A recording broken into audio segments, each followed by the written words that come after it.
اعوذ باللہ من الشیطان اللعین الرجیم بسم اللہ الرحمن الرحیم ورب اشرح لی صدری ویسر لی امری واحلل عقدۃ من لسانی یفقهوا قولی اللہم صلی علی محمد و آل محمد۔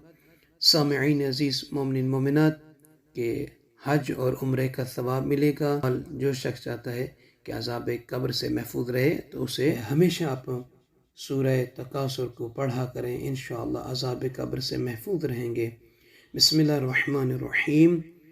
الہاکم التکاثر حتی زرتم المقابر کلا سوف تعلمون ثم کلا سوف تعلمون کلا لو تعلمون علم الیقین لتراون الجحیم ثم لتراونها عین الیقین ثم لتسألون یومئذ عن النعیم۔